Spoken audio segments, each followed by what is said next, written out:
हाजिरी लगाई जाती है। जानते हैं कि नहीं? ये तो हाथ ऊपर पकड़ देना चाहते हैं, यहाँ का शर्म है। कहते हैं अगर यहाँ पे शर्म करोगे तो फिर बात करेंगे। तो एक बारी श्री गुरु महाराज जी के श्री चरणों में खड़े होकर हाथ लगाते हैं।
जो हमारे लायक है।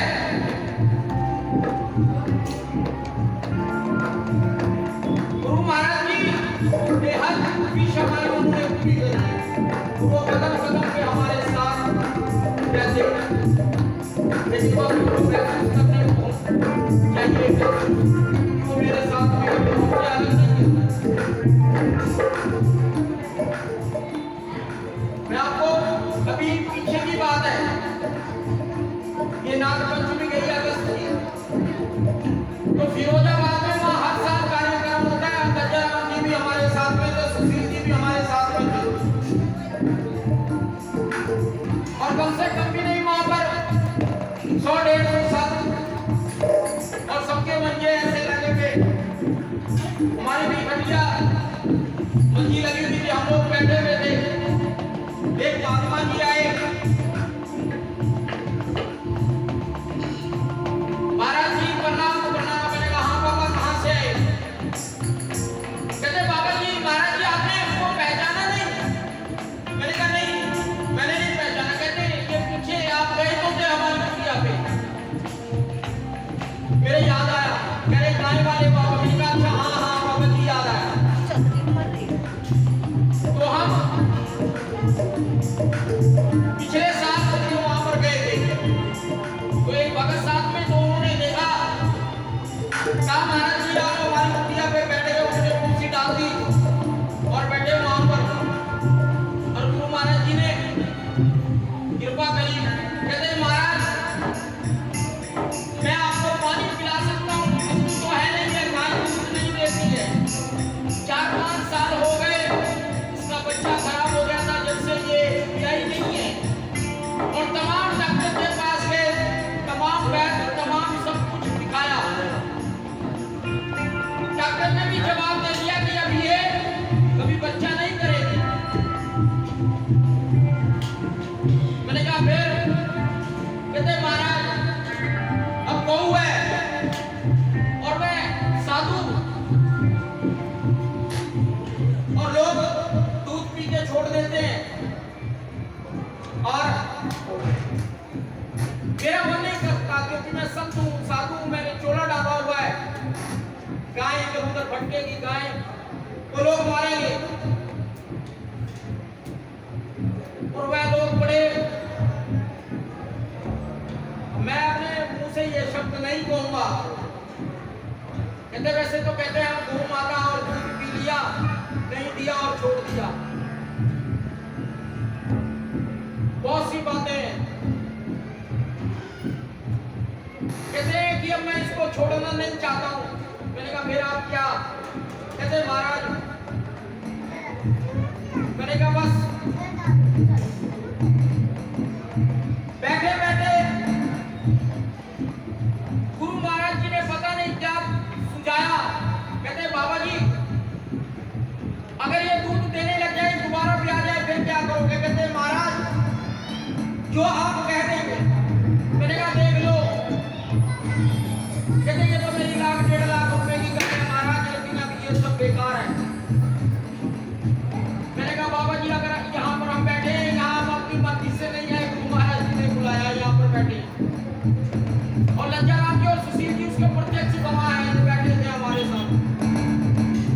मैंने कहा ऐसे करना, आपकी गाय भी आ जाएगी, लेकिन हमारी आपकी ये शर्त है कि जब आप इसका पहली बार घी निकालोगे तो सबसे पहले श्री गुरु महाराज जी की जोत के लिए घी जाएगा। कहते महाराज जैसी आपकी आज्ञा। मैंने कहा मैं आज्ञा नहीं करूँ, गुरु महाराज कह रहे हैं। और ये आश्रम हमारा श्री गुरु महाराज जी का, यहाँ पर जाना, वहां से जल और भभूत आपको मिलेगा। तो वो गुरु महाराज जी का जल और चरण धूलि लेके आना, इसको खिलाना और उसी से इसको नहलाना, इसके थन धोना, इसके थनों में लगाना, और गुरु महाराज जी का ध्यान करना। ये तुम्हारी गाय फल जाएगी, और ये हमारी तुम्हारी शर्त है कि हाँ भाई जो भी घी निकलेगा वो श्री गुरु महाराज जी का पहला घी जाएगा। अब की बार गए वो बाबा आके बैठ गए, पूछते क्या है हमें? लज्जाराम जी बैठे सब। मैंने कहा हाँ बाबा कहाँ से आए? अरे उनकी पहचाना नहीं। मैंने कहा कहाँ से? कुत्ते वाले गाय वाले। मैंने क्या हुआ? कहा महाराज कृपा हो गई। मैंने कहा गुरु महाराज जी की कृपा हो गई।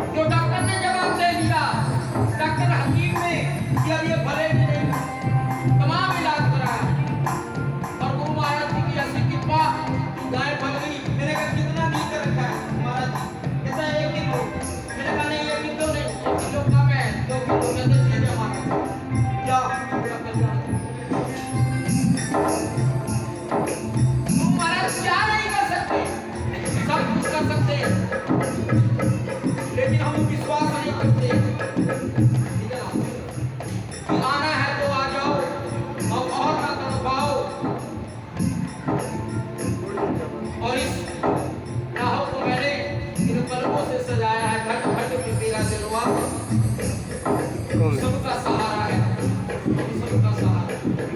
गुरु महाराज जी की बड़ी कृपा है, उनका बड़ा आशीर्वाद है। जिन्होंने उनके ऊपर विश्वास करा और जिन्होंने उनको चाहा, महाराज जी ने सबका काम करा। आज हमारे भैया, हमारे रोशनलाल भैया सब कोई उनके लिए गुरु महाराज जी से प्रार्थना करो कि वो जल्दी स्वस्थ हो जाए। और एक मेरी नहीं, कई मेरी गुरु महाराज जी को मौत के मुंह से बाहर निकाल के लेके आखिरी बार गुरु महाराज से दुआ करो, गुरु महाराज से प्रार्थना करो कि वो जल्दी ठीक हो जाए और उनका भी मदद यहाँ पर हो, हमारी दुनिया में पड़े। जब कोरोना था तब भी उन्होंने कोरोना में सत्संग में जाने से नहीं छोड़ा। सेक्टर 26 ट्रांसपोर्ट में रोगी लग रहे, बाबा कहाँ जा रहे? कहते सत्संग में, अरे दुनिया में कोरोना फैला हुआ है। वो लड़के भाई साहब हमारे बड़े भैया लड़के कहते कि ले चलो मेरे को कोरोना वाले वार्ड में तुरंत कर दो जहाँ कोरोना वाले मरीज हैं, हमको खा लेगा कोरोना, लेकिन मैं सत्संग में जाऊंगा। कहते ये तो पागल है, जाने दो इसको। कहते ये विश्वास बन जाएगा। कहते जिसने श्री गुरु महाराज जी पे यकीन करा, विश्वास करा, गुरु महाराज जी ने उसका विश्वास टूटने नहीं दिया। ऐसे ही उसकी याद में हम यहाँ पे इकट्ठे हुए हैं। गुरु महाराज जी की जो भी कोई उनके पास जाता था, श्री गुरु महाराज जी का उसका दीदार करता, अगले दिन आप यकीन मानेंगे उनके पेशाब की नाली लगी हुई थी और एक हाथ में गुड़ी और दूसरी हाथ में वो थैली पेशाब की, वो लेके पहाड़ों पे चढ़ जाना, घरों घरों में गुरु महाराज जी के प्रचार करना। सब कहते महाराज जी आपके पेशाब की नाली लगी हुई है। कहते नहीं, गुरु महाराज जी ने मेरे को इतने जीवों का ठेका दे रखा है, ये शरीर शांत होने से पहले सबका मेरे को उद्धार करना है। तो ऐसे थे हमारे श्री गुरु महाराज जी के बालाओं ने। तो आज आप सबको लग लग बधाई हो उनके अवतार दिवस की, गद्दी दिवस की। तो आप सब आए, स्वामी जी आए और इस महोत्सव की आप लोगों ने, सब संतों ने और हम सबको आशीर्वाद दिया स्वामी जी ने। तो सबको अपने अपने स्थान पर खड़े होकर श्री गुरु महाराज जी की पावन पवित्र आरती करेंगे। लंगर शुरू खा खा अपने घर को इशारा देने के लिए जाकर